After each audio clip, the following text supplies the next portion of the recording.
హాస్పిటల్కి వెళ్దాం. సరే పదండి వెళ్దాం.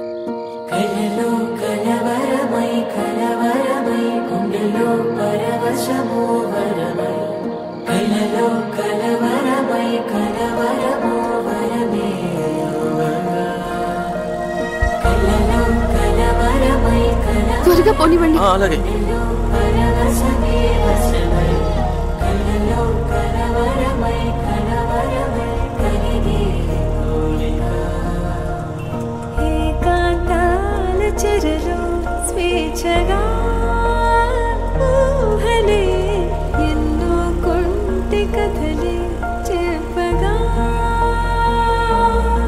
తొందరగా పోనివ్వండి ప్లీజ్.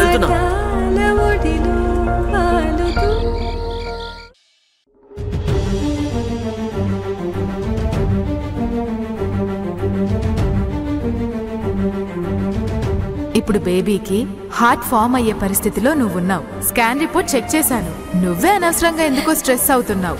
అందువల్లే కడుపు నొప్పి. అభి, మన బిడ్డకి హార్ట్ ఫామ్ అవుతుందంట.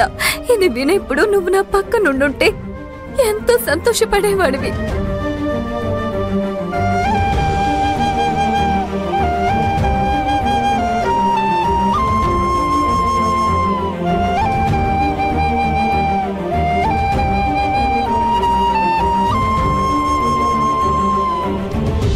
దేవి, దేవి, పాలు తీసుకొచ్చాను. అంతలోనే నిద్రపోయింది. బాగా అలసిపోయి నిద్రపోయినట్టుంది. నైట్ కూడా సరిగ్గా తినలేదు. ఇలాగే పస్తులుండి బక్క చిక్కిపోతుంది.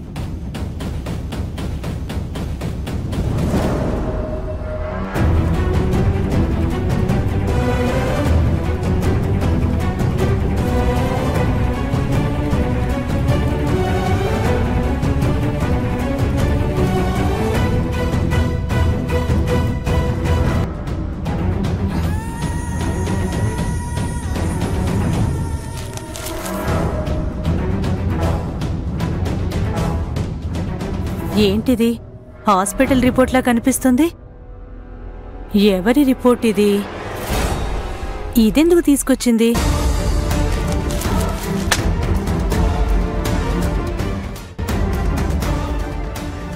అయ్యయ్యో, ఇవ్వవే.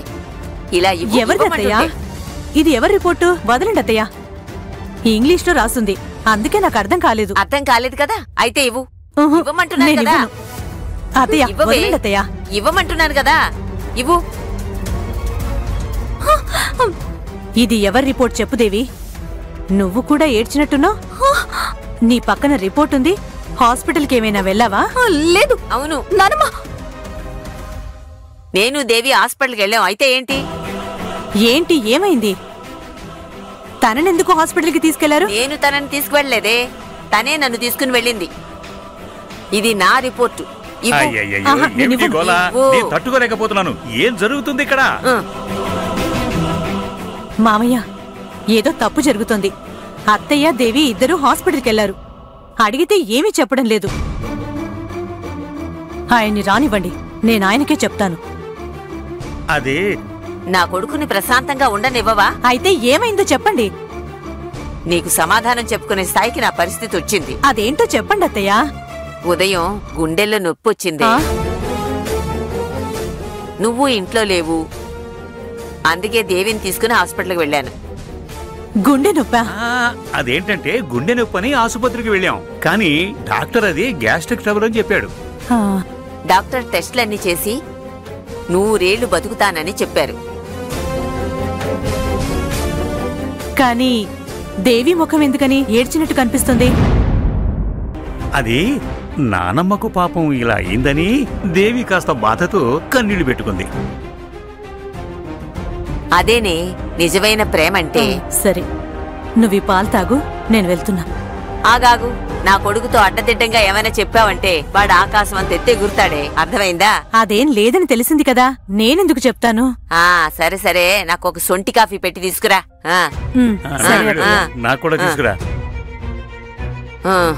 అబ్బా నానమ్మ, ఒక్క నిమిషం అమ్మ చేతుల్లో రిపోర్ట్ చూడగానే భయంతో నా గుండె ఆగిపోయింది తెలుసా?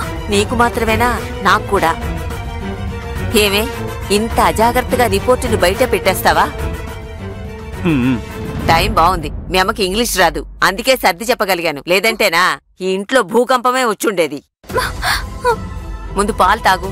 నువ్వు మాత్రలు వేసుకున్నావా? సరే సరే, ఈ రిపోర్ట్ తీసుకెళ్లి బీరువాలో భద్రంగా పెట్టు. జాగ్రత్తగా పెట్టు. ఆ సొంటి కాఫీ ఈ పాటికి చల్లారిపోతుందని చెప్పా. ఇప్పుడు అదా ముఖ్యం. పదండి.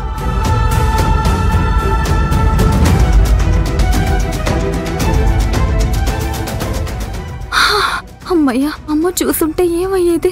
టైం బాగుండి నేను బతికిపోయాను. చెయ్యి సరిగ్గా పెట్టండి. మెల్లిగా. నొప్పిగా ఉందండి. సార్, చెయ్యి అలా హోల్డ్ చేయకుండా స్టడీగా పెట్టండి సార్. అలాగే ఉంటే సరిగ్గా కట్టడం కుదరదు సార్. సార్, నొప్పిగా ఉందండి. మేడం, ఈయన చెయ్యి కొంచెం పట్టుకోండి. ఓహో, ఇలాంటిది కూడా ఉంటుందా? ఇది మంచి టెక్నిక్ లా ఉంది. అయ్యో, మెల్లిగా అండి. మేడం, ఈయన చెయ్యి కొంచెం టైట్ గా నొప్పిగా ఉందండి. మెల్లిగా. అయ్యో, నొప్పిగా ఉందండి. మెల్లిగా. పట్టుకోండి మేడం. నొప్పిగా ఉంది. పట్టుకోండి మేడం.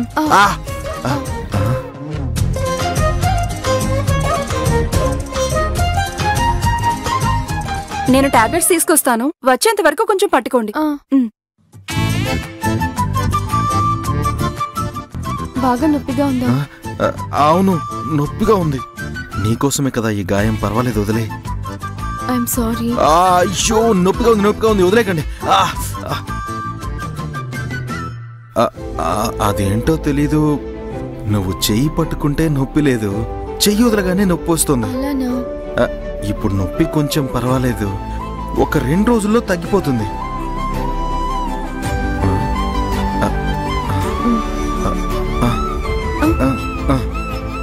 మీ ఫ్రెండ్ వాళ్ళక్క లవర్ని కలవలేక చాలా బాధపడుతుంది కదా. అది చాలా దారుణం సత్య. ఆ బాధని ఇప్పుడే నేను అర్థం చేసుకోగలుగుతున్నా. అవును, మా అక్క పాపం. మీ అక్క? అదే అక్క పాపం. నువ్వు మాత్రం తక్కువ. వాళ్ళల్లో ఒకటవడం కోసం నువ్వెంతగా కష్టపడ్డావు. మీ ఫ్రెండ్ వాళ్ళ అమ్మా నాన్నల్ని మోసం చేసి వాళ్ళ నాన్నమ్మ కంట్లో మట్టి కొట్టి. అయ్యో, అది కాదు. పక్క వాళ్ళ లవ్ కోసం నువ్వింత స్ట్రాంగ్ గా కష్టపడుతున్నప్పుడు నీ లవ్ కోసం నువ్వు ఇంకా ఎంత స్ట్రాంగ్ గా ఉంటావు కదా.